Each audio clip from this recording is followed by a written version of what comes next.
You're listening to the Ask Drone U podcast. You ask, we answer your drone questions. Whether you're here to turn your passion into profit or you simply fly for fun, we're a community of learners and teachers who aspire to achieve greatness.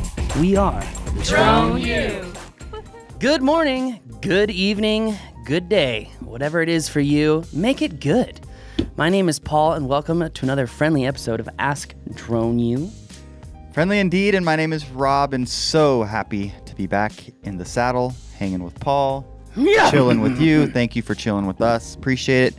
Going to hopefully bring you some valuable info that you can put to use and improve your life a little bit. That's true. So recently, I saw Miss Kim Players, Drone U member, and I actually want to get her more involved here at Drone U. I want to have her on the show. But she was saying, all right, she's like, my fearless leaders, this was in the Drone U community. She's like, what do I need to do to get ready to pass my Part 107? And Matthew Schaefer, who's a Drone U elite pilot, he's running trainings out of Salt Lake City right now. He said, you really just need to go into the site, watch Ted's ground school class. And I know it's organized really randomly because I had filmed this class with him before we had actually fully produced a class. Right. And he's like, you just need to go watch that and you'll be good. And then I commented on it. Are you talking about the recurrence? Yeah, the Part 107 recurrency test, yeah. And I went in there and I said, Matthew Schaefer just gave you the best information. I was like, but also take the online quizzes that we have, get 90% on those questions, and once you get 90%, you'll be fine. I actually haven't heard of a single member failing yet, so that's good. That being said... And they do tend to tell us. If they fail, right? Oh, yeah. So, because we've had 2 or 3 tops over the years. You can that count I can them remember. on one hand. Yep. From the 20,000 that have gone through our school. Anyway, numbers, right? So, it's kind of like my accuracy on the last map I did, 0.00. We did some cut and fill reporting last Friday. I had a 0.01 RMS error, and we're really excited about that. So, all right, here's today's Part 107 question for those of you who are getting ready for your recurrency exam, which now has extreme amount of value since the law has changed, and 107 is now going to be like the easy guidelines for flying. So, the weather report lists the ceiling is at 800 feet. What is the highest you can operate your SUAS? This really is not a very good question. It's not really phonetically good either. It's like a Trump question. The weather report lists ceiling is at 800 feet. What's the highest your SUAS can go? There's no detail. It should be specific. The weather report lists that the ceiling is 800 feet in your area. It's almost what like is a trick the highest question. altitude that you can operate your SUAS while flying? Right? So that's just to throw you to put that in there, right? Yeah. Isn't it 400? But wait a minute. Am I misunderstanding? What are our minimum distances from clouds? Oh gosh, I fail. All right. Well, that's the second question that Rob got wrong. All right. I'm gonna list the question and then the answers because I just realized I didn't list the answers. So the weather report lists that the ceiling is at 800 feet. What is the highest you can operate your SUAS? 800 feet. 200 feet AGL, 800 feet AGL, or 300 feet AGL? Oh, because we've got to stay some distance from the clouds. Mm-hmm. Is that? I have no idea what that distance is, though. I'm gonna say 500 feet from the clouds, so 300. Did you look at my phone? How? You do have to stay 500 feet below the clouds, which, by the way, it's so funny. I learned something today. I didn't know that. It's so funny. In the last class, we did a 107 class with this construction firm, and this guy's like, so what if I'm standing at Cochiti Hill or Sandia Peak, and yeah, the ceiling is 800 feet, and I'm 5,000 feet over it because I'm on a mountain. And I was like, well, you got 500 feet of distance, right? Oh, man. So anyway, the answer to that question is C, 300 feet AGL, as you need a 500-foot clearance from the clouds. Awesome. But my point of saying that is that there's always instances where the rule is going to be questionable, and you have to use your best judgment, which Absolutely. is what 107 is all about. But what I continue to tell people, and if you're starting a drone team or you know someone who's starting a drone team, I will continue to say this: educate, educate, educate. Don't spend a lot of money on equipment. You've heard other really experienced operators come on here onto the show and tell you that. I agree. In addition, you need to know that what you learn for part 107 has very little to nothing to do with actually practically flying a drone and what you need to know to do so safely. So understand that, guys. There's limitations to that. But on that bombshell, we're going to move forward and get into today's question, which is brought to you by our friends at the Drone U community. If you're not a part of the Drone U community, check out the Drone U community when you become a member. You can try it for $1 right now, just $1. You can take a look behind the curtain. You can check out a lot of classes that are there. Look, maybe you got a drone because you love to take pictures, but what if you could get measurements from those pictures? What if you could learn the nuances from experienced business owners so you don't make the same hiccups and mistakes that other business owners have made? Look, you don't have to lose everything to learn the right way to do it. You can learn from others. That's why we made Drone U. So if you're not a member, or maybe you've been a member in the past, and you're just like, man, there's not enough content. Well, I would say that there's enough content now with 34 classes. The business course just launched. I think it was 11 hours for just one section. So there's plenty of stuff on there. Check it out. Just go to droneu.education to sign up today. Hi, guys. My name is Ben. I'm from Maryland. I've been a Part 107 pilot for about a year now. My day job is in construction project management. I use the drone on a regular basis, to get some 3D models, site measurements, some progress photos internally with the company I work for. I also have a side business doing videography and photography with drones and DSLR cameras. Recently, I've come across a few situations where I've been undercut by the guy who gives away his services for free. Just today, I lost an $800 job, to a guy that's willing to work for no money. Kind of insane, looking to see what you guys' thoughts are on this. I mean, I wouldn't work for free. Anyway, just let me know what you guys think. Thank you. Thank you for the question, Ben. Really, really appreciate it. And guys, don't forget, if you have a question like Ben did, go to askdroneu.com. And this is a tough one. It's hard to know why this guy's doing this. I guess there's a broader question, then there's a more detailed question as to maybe this is just a guy who's trying to break in, and so it's not really indicative of what's going on in the market. If it's what's going on in the market, that's a bigger issue. It is a bigger issue. So I don't know.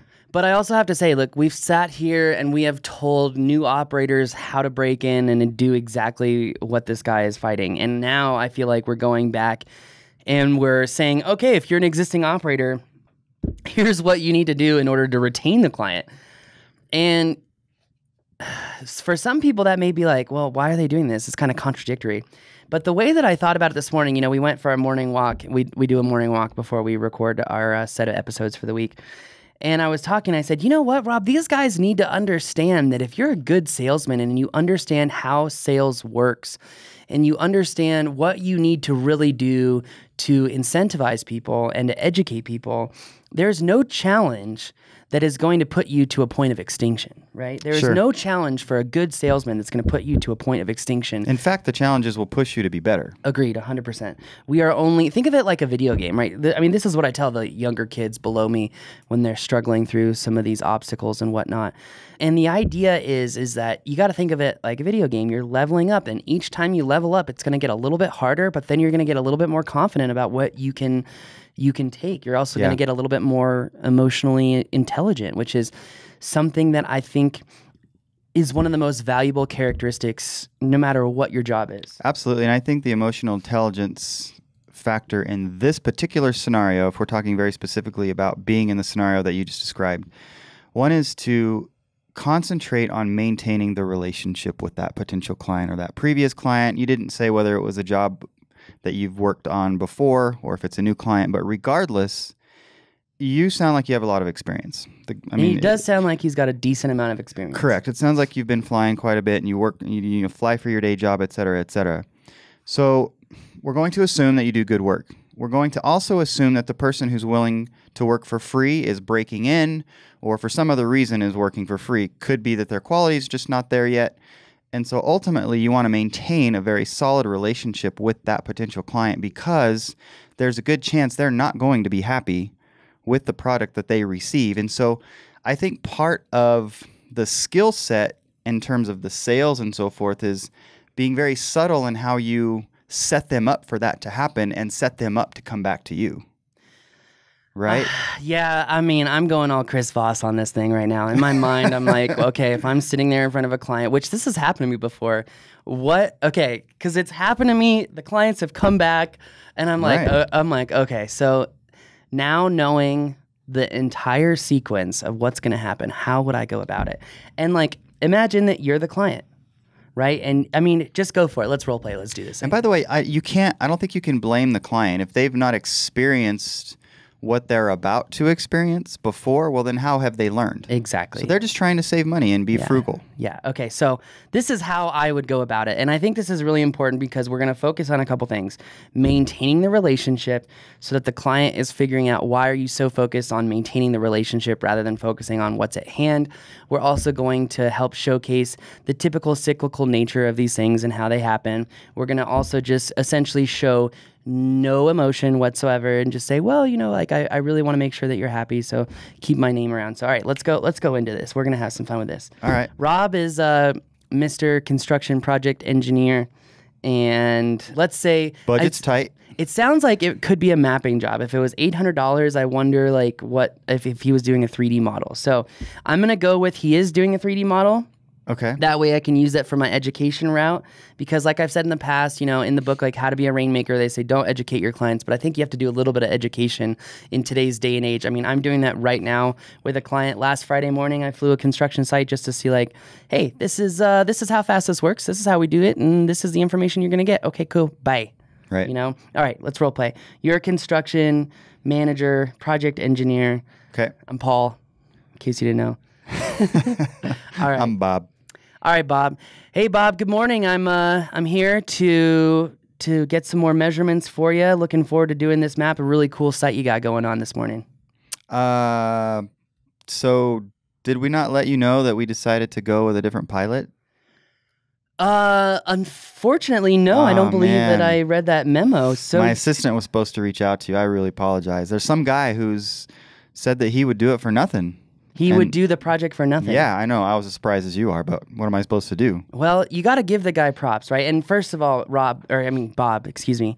Bob, I really appreciate you just being upfront and honest with me. Sure, and kind of telling me you should have known before now. Yeah, but it's very gracious of you to do something like that. So I really appreciate it. Of course. And you know, Rob, I've had this happen to me before. And you got to give it to the guy, right? He's trying to do the right thing. He's trying to break into the industry. He's trying to give you, you know, a free product. And that's awesome, right? He wants to gain credibility and authority with you, right? Yeah, I mean, it's a good idea. Well, and from everything I've heard, it's not that hard, right? You just throw the drone up in the air and then you put the information into a computer and it spits out what we need. So it doesn't seem like it's that big a deal. I understand it may look really easy to run autonomous missions to do these mapping jobs, but here's the thing. If they're not following this formulaic process of getting GCPs, georeferencing their map, utilizing orthorectification, understanding the importance of ground sampling distance, you know, all these things that involve the formula of getting not only a good-looking model, but an accurate model. And here's the thing, Rob. I think you should, you know, work with this guy. You know, I said, I've gone through this before, but I want to make sure that you're happy. So if you're you know, looking at your deliverables and you're questioning the accuracy or you're questioning the look of this or that, just know, don't be afraid to call me, man. I'm here for you. I'm here to help you. Like I said, I've been through this before. Clients have done this. They've come back to me and said, look, we tried this other guy and we realized that you have a system. You do it efficiently. You get it done on time. You do it consistently. And we don't have time for mess ups. So typically, you know, I've worked with guys like you before, Rob, and I mean, Bob, you're a great guy. You're a very awesome guy. Like I said, you're very gracious for telling me this, and I appreciate it. And in response, look, if I can help out in any way possible, let me know. I'd love to hear how this guy performs for you. But, you know, if you're ever questioning quality and you're ready to get back into an efficient system, just let me know. I'd be super happy. Well, thank you for that, to be back. For that offer. And yeah, I think we'll give him a try. But if something goes awry for whatever reason, I appreciate knowing that you'll be there. Yeah, and if you run into any issues like the fact that he's not Part 107 licensed, or he doesn't have clearance for the airspace, or he's not insured, or he flies nefariously and you get a fine for it, just make sure you run through those things with him before you fly, okay? So those are really important. I just recently saw another client get an $11,000 fine, came up on our most recent FOIA request, and now that the FAA has more teeth, I'm just trying to, all the people that I like, I'm trying to be like, just be careful, because for a long time, people were getting away with doing pretty much whatever they want. But with the law change in Section 447, we're really changing things. 347, excuse me. So that being said, Bob, because I like you, I think you're really cool. I love your hairdo, especially. Just, dude, if you need anything, just let me know. I appreciate that. Will do. Enjoy. No, that's good. I mean, I think you gave him a lot to think about. I was actually thinking as you're talking, what do you think about a follow-up email that says, hey, I just was thinking about you, and I want to make sure you ask this guy about all of these things. Make sure he's got this, and this. Make sure he's thought of this, and this. Because you rattled a bunch of stuff off, which definitely would make the person think and go, oh, crap, right? That's the idea. I know it is, and I know that's what you were doing. But I'm also using terms and vocabulary and vernacular that are actually true to the formulaic nature of drone mapping. Absolutely. But as soon as that conversation is over, I suppose it was in a phone call, whatever, he's not going to remember all those terms that you just rolled off. True. And so while he might still have some questions in his mind, he's not going to have them such that he could go ask this guy. Therefore, some sort of gracious follow-up might help him do that. Right? You just actually said another great Chris Voss thing. Start with no, right? I mean, and how are you going to end it, right? Because you're saying you want to get essentially gosh, my mind's on fire right now. You bring up a great point, because you want to finish that conversation with, would you mind if I sent you an email with all the systematic features that you should be aware of in order to do a proper drone job? Yeah, right? Of course. So here's the thing. You also, in that email, do not want to give too much information to let the other pilot, essentially follow these things line by line and do them. Like, for example, is the pilot insured, right? Instead of, can you get a certificate of insurance from the pilot to protect you and the insurance company against liabilities, right? So it's not just, does he have insurance, but are you able to get a certificate of insurance ahead of time, right? With you named as additional insured, exactly. et cetera, yeah. Because there's only one company that will do that with on-demand insurance, and that's Skywatch. So it's like, it just gets me. You got to be really careful about how you use those questions. But the key here, guys, is that you have to be confident. You have to know that your quality is better than the other guys. And if you're not constantly focusing on growing yourself, getting that lifelong learning kind of ideology so that you're always learning new things, progressing yourself, creating better deliverables. If you're not doing that, right, ask yourself, who is? Who is doing it? I mean, somebody is. Correct. Recently, we fired someone at DroneU because they were not doing that. They were not going above and beyond to continue to learn, to better themselves so that they could better their own product. And that's something that we just here at DroneU, look, we have a higher standard of people than I think a lot of other companies. And if you are not doing that, you do not have a authentic desire to do that, I don't want to work with you, because I want to work with someone who's open-minded, willing to learn, not afraid, to have, what is it called? Constructive criticism and, what else would you call it? Combative communication. They can't be afraid to sit there and say, well, I appreciate what you're saying, but I believe that you're wrong, and here's why. Sure. And without being emotional about it. So there's so much at the end of the call. Okay, let me stop. At the end of the call, if you say would you mind if I sent you an email to list all the things that I think would be important for you to protect yourself? And he's obviously going to say yes. He'd be a fool to say no. Yeah, and if he says no, you don't want to work with him ever again. Seriously. Boom, red flag. Yeah. So like these interactions and opportunities are actually great for you, but I know a lot of the drone groups have actually filled up with a bunch of keyboard warriors who have not been focusing on growing themselves, their business, focusing on quality, focusing on their niche, focusing on building relationships, and they're bitching about other people who are going above and beyond to build these relationships. And yes, we have helped those people. The guy who called in asked this question, right? He's having a problem with a noob who's literally using our advice, right? I mean, it's literally we're assuming, yeah. That's by our playbook, right? So on the other end of the spectrum, though, you as an established, experienced operator, you've got to have that emotional intelligence. You've got to have the ability to educate your client in a way that doesn't put them down. Okay, you can't be like, you're an idiot because you don't know drone mapping. Yeah, you don't want to make them feel stupid for the decision that they're making. Correct. That's not the idea here. Correct. We want to use some of the philosophies and ideologies of, again, Chris Voss, the master of negotiation, to start with building them up, saying thank you, being grateful, which honestly, like if that were to happen to me, I would be grateful legitimately for him telling me we're going with someone else, because that's giving you an opportunity. That person is leaving the door open for you to be like, whoa, wait a minute here, Bubba.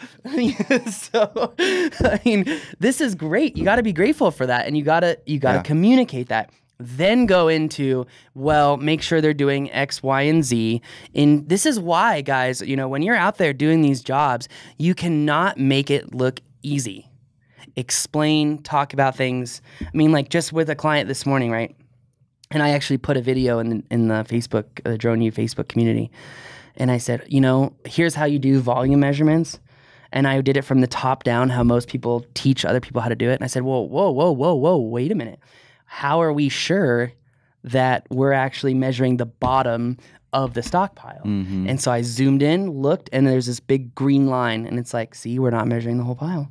Interesting. There's always levels of depth to everything because so many people are focused on doing it fast and getting it done. They're not focused on doing it right and having quality and then taking the time to explain that to their client. That long-term strategy is the strategy for success over a lifetime. If you want short, quick, in and out, dirty, blah, blah, blah, go do real estate videos. Have fun. Yeah, and in this particular case, even if for whatever reason you don't get this client is probably going to, literally, they're going to think of you first just because of that conversation, how you helped them and what you sent them. If somebody asks them or if they have an opportunity to refer somebody or tell somebody about someone who does what you do, they're probably going to tell them about you before they're going to tell them about the guy that did it for you for free. I would pull a PJ too. I'd send him a freaking thank you card. Yeah. I'd be like, here's a teddy bear. And a shirt and some chocolates and a pretzel and a... I'd be like, here are great. 2 tickets to the Isotopes game. I would buy you football tickets, but the Lobos suck. Yeah. Oh, man, I went to a game this weekend. I'm never buying football tickets at UNM ever again. I mean, the screen didn't work. No one was there. No one was partying. No one was tailgating. It was lame. It's so sad. It was so lame. All right. So on that downer. We're not going to end on the downer. We're going to end on optimism because this guy has a huge opportunity, right? If he can showcase authority and credibility without putting people down, educate them without putting them down, tell them that this is a cyclical nature. You've dealt with this before, understand that, look, I developed systems to efficiently knock out these projects for you. Other people who are new in their businesses may not understand the ideology of systems and efficiency and staying on time and how everything backs up against that. And this guy's going to sit there and go, yeah, I know. Yeah. Right?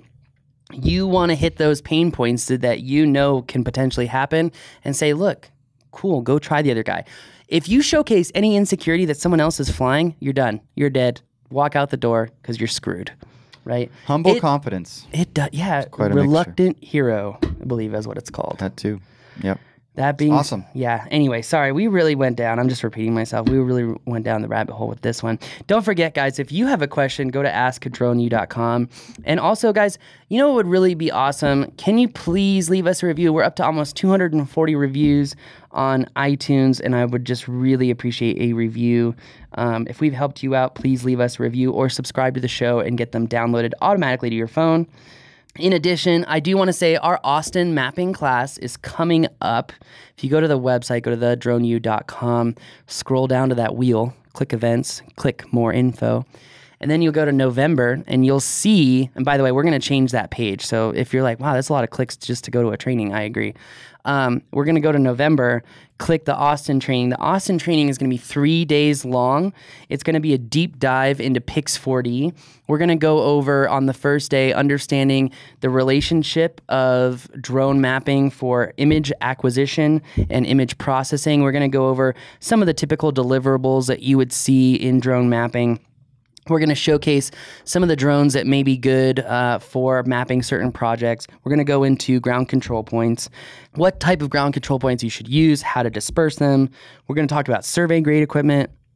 And we're also going to be talking about utilizing scale constraints, orientation constraints. We're going to help showcase how you can process maps without GPS information. We're going to showcase how can you actually tell how accurate your map is. We're going to go into that as well. And then the second day, we really go into image acquisition. So yeah, we go into, mapping volumes. We go into mapping buildings. We go into facade reconstruction. We go into complex areas and large data set and large areas. And then the third day, we bring it back in. We run a couple more exercises. We really go deep into checking and validating the accuracy of the maps, how to get volumetric measurements, how to get linear measurements. On top of all those cool measurements and everything, we're going to show you how to edit an orthomosaic. We're going to showcase how to set the, the density of the orthomosaic. We're also going to showcase how to edit surfaces on the DSM and why that's so important for doing certain types of watershed analysis and mapping. Dang, so come ready to learn. Rest up. Did you see the review that Bruce put out yesterday? No. He's like, don't joke around. He's like, I went in there happy and giddy. He's like, you need to have your listening ears on because every sentence has detailed information. Yeah. And that's correct. Yes, Bruce, thank you. Go in there, ears open, tune out the world. Otherwise, you're not going to learn it. Seriously, you want to go rested, mind and body. Yes. And for a lot of people who are like, oh, but I can take the online course and everything. And I think Hoel's getting pretty close to done with the San Diego mapping course, the new mapping course that's going to replace the older, less dense course, which although it was cool, we shot it in, baseball stadiums and whatnot. The level of detail that we know now is just astronomically larger. And we're excited to share that with you so you guys can maintain the competitive advantage for yourself. Indeed. On that bombshell, that's going to do it for my talkative episode of Ask Drone U. My name is Paul. And I'm Rob. This is Ask Drone U.